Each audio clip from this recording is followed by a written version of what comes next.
Aleluya, aleluya. ¿Cómo están, mujeres y su palabra? Soy Ariani Sojo y en este nuevo día que Dios nos regala de leer Primera de Crónicas, capítulo 18, 19 y 20. Dígale al Señor que nunca falten lágrimas en mis ojos. Dígale, Jesús. Dile, Jesús, enciéndeme una vez más. Dile, enciéndeme una vez más. Enciéndeme una vez más. Dile, aquí quiero permanecer. Dile, aquí quiero permanecer en tu presencia. Dile que nunca falte el fuego en mi corazón. Que nunca falten lágrimas en mis ojos. Mientras te amo. Mientras te amo, mientras leo tu palabra, enciéndeme. Dile, Jesús, enciende el fuego en mi corazón. Enciende el fuego otra vez en mi vida. Dile, enciende el fuego otra vez. Dile, enciende el fuego una vez más en mi vida. Ese fuego que sale de tus ojos sea sobre mí. Quiero arder por ti, Jesús, en este día. Quiero arder por tu presencia. Dile, mujer, yo quiero arder por ti una vez más, Señor. Derrama, tómate un instante y dile, hoy, Señor, vengo a besar tus pies. Dile, no importa lo que piensen de mí. Beso tus pies. Beso tus pies con mi adoración. Beso tus pies con mi exaltación. Hoy vengo a buscar tu rostro una vez más. Vengo porque tengo hambre y sed de tu palabra. Dile, Señor, yo rindo mi vida, rindo mi ser, rindo todo lo que soy. Todo lo que tengo, sea mucho, sea poco. Todo te lo entrego a ti. Dile, papá, yo soy toda tuya. Dile, Padre Celestial, yo soy toda tuya. Todo lo que hay en mí es tuyo. Todo lo que hay en mí suspira por ti. Dile, sé que no es mucho, pero es todo tuyo. Corazón suspira por ti. Dile, mujer, sé que no es mucho, pero es todo tuyo. Mi corazón, dile, mi corazón suspira en este tiempo por ti. Mientras le adoras, el Señor está cambiando la atmósfera de tu casa. El Señor está cambiando la atmósfera de tu lugar de trabajo. El Señor está envolviéndote en este momento con su presencia. Hay un peso de gloria, mujeres, que se está desatando en este momento sobre cada una de ustedes. Hoy el Señor se va a mover de una forma especial. Oh, santo, santo. Dile, mi corazón grita tu nombre, Jesús. Llámalo, llámalo, Jesús. Jesús, Jesús, llámalo, llámalo en este momento, Jesús. Jesús, Jesús, Jesús. Dile, mi corazón hoy grita tu nombre, Jesús. Jesús, Jesús. Jesús, Jesús, Jesús. Jesús, nuestra única fuente de vida. Glorifíquelo ahí, mujer, porque hoy el Señor ha preparado un tiempo glorioso, poderoso para cada una de nosotras. Hoy nos disponemos, Señor, para que tú nos hables a través de tu palabra, para que tú te exaltes sobre nuestra vida, para que tú te glorifiques, para que tú nos ministres. No seremos las mismas mujeres, Señor, en el nombre poderoso de Jesús. Amén. Amén y amén. Gloria a Dios por este pequeño tiempo de adoración.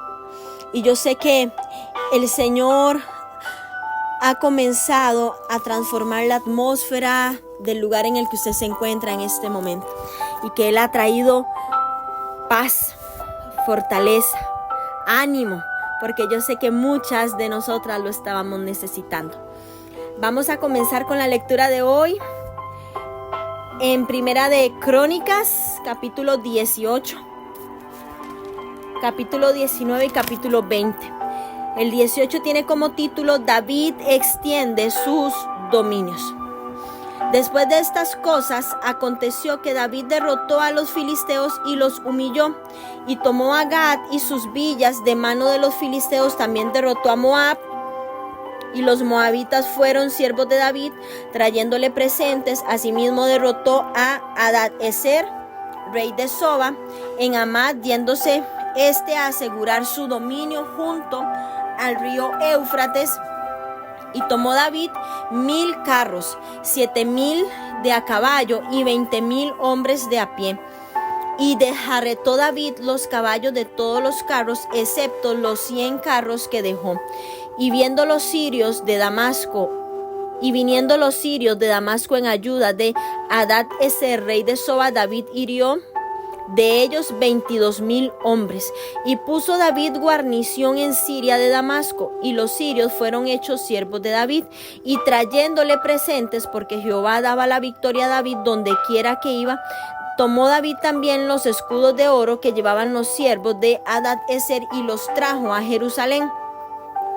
Asimismo, Tibhat y Decum, ciudades de Hadad-ezer, tomó David muchísimo bronce, con el que Salomón hizo el mar de bronce, las columnas y los utensilios de bronce. Y oyendo Toi, rey de Amad, que David había deshecho todo el ejército de Hadad-ezer, rey de Soba, envió a Adoram su hijo al rey David para saludarle y bendecirle por haber peleado con Hadad-ezer y haberle vencido, porque Toi tenía guerra contra Hadad-ezer. Le envió también toda clase de utensilios de oro, de plata y de bronce, los cuales el rey David dedicó a Jehová con la plata y el oro que había tomado de todas las naciones de Edom, de Moab, de los hijos de Amón, de los filisteos y de Amalek. Además de esto, Abisai, hijo de Sarbia, destrozó en el valle de la Sal a 18,000 edomitas. Y puso guarnición en Edom, y todos los edomitas fueron siervos de David. Porque Jehová daba el triunfo a David donde quiera que iba. Oficiales de David, versículo 14. Reinó David sobre todo Israel y juzgaba con justicia a todo su pueblo. Y Joab, hijo de Sarbia, era general del ejército, y Josafat, hijo de Ahilud, canciller, Sadoc, hijo de Ahitob, y Abimelech, hijo de Abiatar, eran sacerdotes, y Sapsa, secretario. Y Benaía, hijo de Joaída, estaba sobre los cereteos y peleteos, y los hijos de David eran los príncipes cerca del rey. Amén. Bueno, en consonancia con la dedicación del templo, como un tema fundamental de Primera de Crónicas, el capítulo 17 revela el anhelo de David de edificar un templo y la promesa de Dios de que no lo edificaría él, sino que lo edificaría su hijo. En los capítulos 18 al 20 vamos a estar leyendo cómo se establece el contexto histórico y político de dicha misión. Aunque casi idénticos, hay una leve diferencia entre el capítulo 18 y su pasaje paralelo, que es Segunda de Samuel, capítulo 8. Y es que David fue un gobernante victorioso y justo. Vemos en el éxito resplandeciente de David un indicio de lo que será el reino de Cristo, una victoria completa y un gobierno justo. Si la gloria de David fue grande, ¿cuánto más será la gloria de Cristo? Nuestra confianza, mujeres, es que se nos podrá relacionar legítimamente con Jesucristo por medio de la fe. Un día disfrutaremos de su gloria y reinaremos con Él. El reino de David se caracterizaba porque juzgaba. En hebreo es asá, A-S-A-H, que es ejecutar, con el objeto mishpat, M-I-S-H-P-A-T, que es el acto de juzgar o mantener la ley, el juicio recto, la equidad. Entonces, el reino de David se caracterizó porque juzgaba con justicia, con integridad, con virtud, características gemelas atribuidas al Todopoderoso, exaltadas como aquello que el Señor ama y quiere. Y describen una y otra vez el reino del Señor y lo que espera en consecuencia de su pueblo. En especial desde el punto de vista de retrospectiva del cronista, David estaba inequívocamente vinculado a las profecías mesiánicas.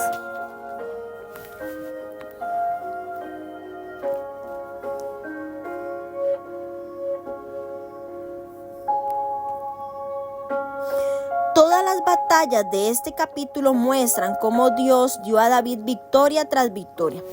Los no creyentes piensan que la victoria viene de sus propias habilidades, de sus capacidades, de sus destrezas, pero no es así. Esto no era un poco de suerte, no. Dios no trabajaba así. Y es que al igual que David reconoció el papel de Dios en sus éxitos, también nosotras tenemos que hacerlo. Nosotras no nos podemos atribuir el mérito de absolutamente nada, porque todo lo que sucede en nuestra vida es mérito del Dios que todo los hace. Recordemos que los cereteos y los peleteos eran un grupo de soldados extranjeros que se habían unido a David durante su vida de Saúl y permanecieron leales a David a lo largo de su reinado y llegaron a ser parte de su guardia personal. Vamos a leer el capítulo 19, que tiene como título Derrota de amonitas y sirios. Después de estas cosas aconteció que murió Naas, rey de los hijos de Amón, y reinó en su lugar su hijo, y dijo a David: manifestaré misericordia con Hanún, hijo de Naas, porque también su padre me mostró misericordia. Así David envió embajadores que lo consolasen de la muerte de su padre, pero cuando llegaron los siervos de David a la tierra de los hijos de Amón, a Hanún, para consolarle, los príncipes de los hijos de Amón dijeron a Hanún: a tu parecer, honra David a tu padre, que te ha enviado consoladores.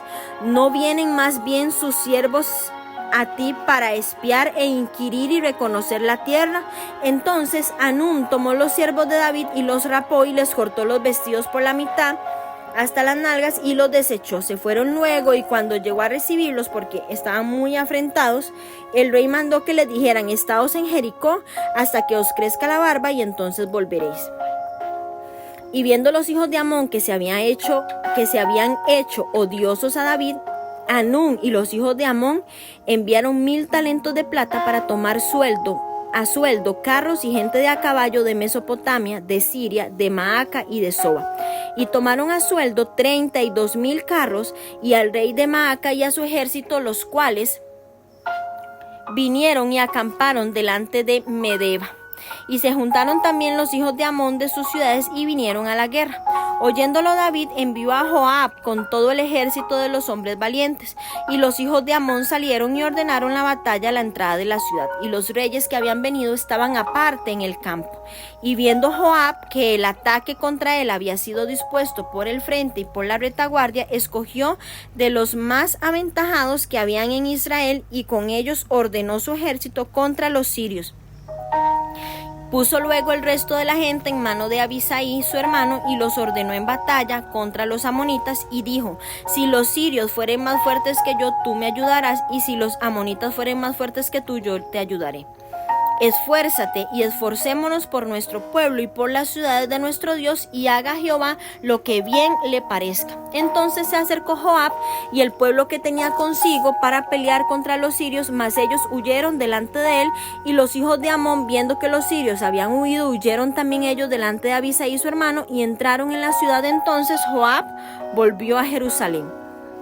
Viendo los sirios que habían caído delante de Israel, enviaron embajadores y trajeron los sirios que estaban al otro lado del Éufrates, cuyo capitán era Sofac, general del ejército de Hadad-Ezer. Y luego se fue dado aviso a David, reunió a todo Israel y cruzando el Jordán vino a ellos y ordenó batalla contra ellos. Y cuando David hubo ordenado su tropa contra ellos, pelearon contra él los sirios, mas el pueblo sirio huyó delante de Israel, y mató David de los sirios a 7,000 hombres de los carros y 40,000 hombres de a pie. Asimismo mató a Sofac, general del ejército, y viendo los siervos de Hadad-Ezer que había caído delante de Israel, concertaron paz con David y fueron sus siervos, y el pueblo sirio nunca más quiso ayudar a los hijos de Amón. Amén. Bueno, la tierra de Amón estaba en la frontera oriental de Israel. Esta nación tuvo un comienzo sórdido. Su antepasado fundador, Ben-Ammi, fue concebido por medio del incesto de Lot y su hija. Los amonitas, que eran enemigos constantes de Israel, alcanzaron su más grande fortaleza en los días de los jueces. David fue el primer líder militar de Israel que los oprimió. No fueron capaces de causar problemas posteriores durante muchos años, excepto por las diferencias en algunos detalles y en la redacción del capítulo 19. Es paralelo a 2 de Samuel 10 y 12.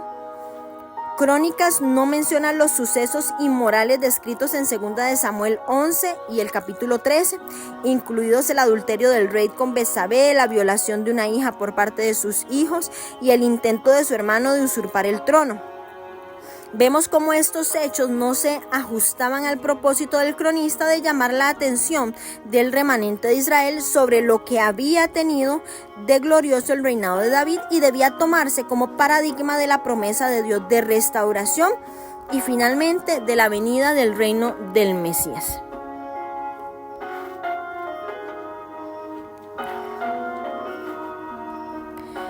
Este capítulo 19 vemos cómo David se enfrenta al rey Amón, y es casi inexplicable la razón por la que el cronista deja fuera el relato que seguía en su fuente, porque es una historia tendiente a ennoblecer a David. Vemos cómo el teólogo bíblico tendría sus propias razones para omitir ese relato, y una de ellas puede sugerirse que el cronista no le agrada volver a abordar nada que tuviera que ver con la casa de Saúl. También este es un contrahéroe. Además, el cronista había declarado que toda la casa de Saúl había perecido en batalla. Se sabe que de hecho hubo un sobreviviente, que fue como el libro de Samuel lo demuestra. También vemos cómo la historia en mano en cierta forma puede satisfacerle al cronista para ilustrar la bondad del rey David. Si bien ha omitido la historia acerca de Mefiboset, no tiene inconveniente alguno en repetir casi textualmente este agravio de parte de los amonitas, pues lo que perdió en no dar la historia anterior lo recobra en esta. A David se le hace ver como un muy bondadoso con los amonitas, y se le envía unos emisarios de paz, porque en el pasado el rey anterior lo había favorecido. Vemos cómo en el libro de 2 de Samuel se afirma todo lo que estamos leyendo en este momento. Vamos ahora a leer el capítulo 20. David captura a Rabá. Aconteció a la vuelta del año, en el tiempo que suelen los reyes salir a la guerra, que Joab sacó las fuerzas del ejército y destruyó la tierra de los hijos de Amón, y vino y sitió a Rabá. Mas David estaba en Jerusalén, y Joab batió a Rabá y la destruyó. Y tomó David la corona de encima de la cabeza del rey de Rabá, y la halló de peso de 1 talento de oro, y había en ella piedras preciosas, y fue puesta sobre la cabeza de David. Además de esto, sacó de la ciudad muy grande botín, sacó también al pueblo que estaba en ella y lo puso a trabajar con sierras, con trillos de hierro y con hachas. Lo mismo hizo David a todas las ciudades de los hijos de Amón, y volvió David con todo el pueblo a Jerusalén. Versículo 4. Los hombres de David matan a los gigantes. Después de esto aconteció que se levantó guerra en Geser contra los filisteos, y Sibecai husatita mató a Sipai de los descendientes de los gigantes, y fueron humillados. Volvió a levantarse guerra contra los filisteos, y el Anán, hijo de Jair, mató a Lami, hermano de Goliat Geteo, el asta de cuya lanza era como un rodillo de telar. Y volvió a haber guerra en Gat, donde había un hombre de grande estatura, el cual tenía 6 dedos en pies y manos, 24 por todos, y era descendiente de los gigantes. Este hombre injurió a Israel, pero lo mató Jonatán, hijo de Simea, hermano de David. Estos eran los descendientes de los gigantes en Gat, los cuales cayeron a mano de David y sus siervos.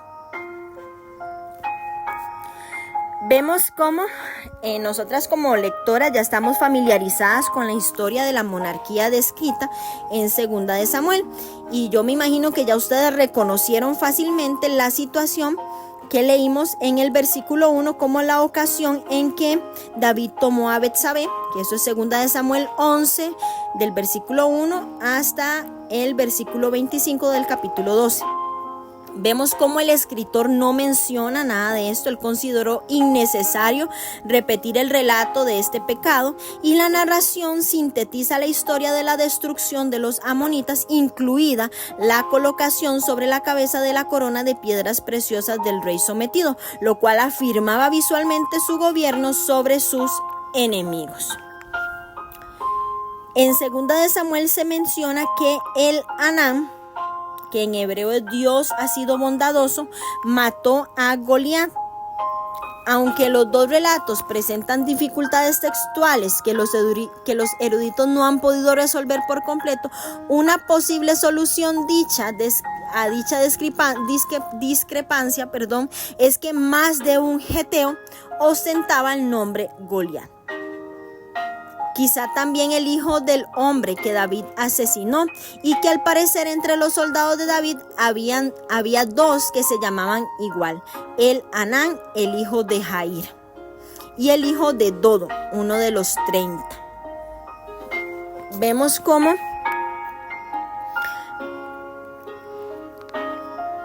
el Jonatán también, que se menciona en el versículo 7, no es el hijo de Saúl, amigo de David, sino el sobrino de este, el hijo de Sama.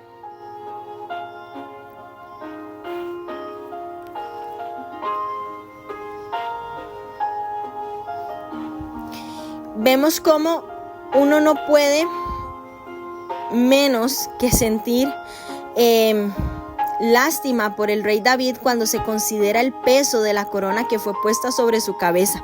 Y es que esta corona, mujeres, que fue puesta sobre la cabeza, que era de piedras preciosas, según el cronista, no pesaba menos de 33 kilogramos. Imaginen eso. Pero él solo quiere demostrar junto con su fuente que David merecía todo el botín de los amonitas. Todo este botín en cierta medida demostraba que Dios estaba con él. Y vemos cómo el autor concluye con su descripción de las guerras de David y con un último conflicto con los filisteos y los enemigos más persistentes de Israel. Y este relato se basa en el de 2 de Samuel 21, del 18 al 22. Y vemos también cómo David mataba gigantes, pero también los que le servían a él se convirtieron en unos que mataban gigantes. Y ese es el legado que nosotras tenemos que hacer. Tenemos que dejar un legado imborrable, y es que si nosotras matamos gigantes, nuestras hijas van a matar gigantes, sean hijas naturales, sean hijas espirituales. Tenemos que dejar un legado, mujeres. No podemos quedarnos con lo que nosotras tenemos. Tenemos que enseñarle a otras cómo matar gigantes, cómo ganar batallas, cómo orar, cómo interceder, cómo ayunar, cómo leer la palabra de Dios. así como lo hizo David, que también le enseñaba a sus guerreros. 3 capítulos muy cortos que aprendemos, sí, hay mucho que aprender, nos vuelve a refrescar muchísimas cosas y vemos como se lo dije la vez anterior, si el Señor lo vuelve a repetir a través del cronista es porque necesita ser afirmado en nuestra vida. Mujeres, las bendigo en el nombre de Jesús, que hoy sea un día glorioso, un día extraordinario. Eleve sus expectativas porque Dios hoy nos quiere sorprender sobrenaturalmente.